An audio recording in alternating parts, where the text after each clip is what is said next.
Official record of emergence of Yasin Malik as a terrorist and terror mastermind starts with his 1988 terror training in Pakistan-occupied Kashmir. But the initiation in this terror path started way back in his teenage years. Now, son of a government bus driver, born in Mysoma in Srinagar in 1966, Yasin Malik tried to turn the pages a number of times, but eventually he is the face of terror in Jammu and Kashmir, and that was not forgotten. At 5 feet 10 inches, this 56-year-old man is the face of Kashmir terrorism. He's the man who crossed the border for terror training in Pakistan in 1988. Yasin Malik was then 22 years old. That wasn't his first step towards terror. Years before this, he formed the Tala Party. The revolutionary group was involved in printing, distributing political materials and causing disturbances like attempting to disrupt the 1983 cricket match with West Indies in the Sher-e-Kashmir stadium. Malik's Tala Party was also part of disturbing national conference gatherings in Srinagar and protesting Maqbool Bhatt's execution. Malik was arrested and detained for 4 months in 1986. After his release, Tala Party was renamed as Islamic Students League.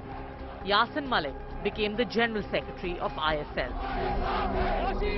During the fateful 1987 Assembly elections of Jammu and Kashmir, ISL though stayed away from participation. It campaigned for Muslim United Front. It was an alliance of parties that were anti-India. In the aftermath of the election-winning National Conference, Congress alliance was accused of large-scale rigging. Yasin Malik was arrested and imprisoned till the end of the year in 1987. Since this election, Kashmir has never seen peace again.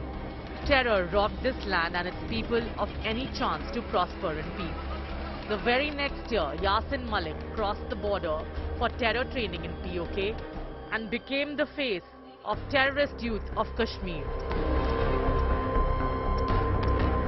He returned a year later in 1989 as a core member of the Jammu and Kashmir Liberation Front, or the JKLF. They waged a guerrilla war with Indian security forces. Yasin Malik was one of the masterminds in the kidnapping of the then Union Home Minister Mufti Muhammad Saeed's daughter, Rubia Saeed. They demanded the release of 5 of their terror members. Indian government secured Rubia Saeed's release in exchange of jailed terrorists, a deal that has cost dearly for the peace of Jammu and Kashmir since. Yasin Malik is also the man known for his killing of Kashmiri Pandits, leading to their mass exodus in the late 80s.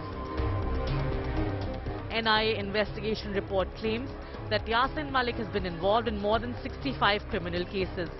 Most of them are of murder, attempt to murder, rioting and sedition.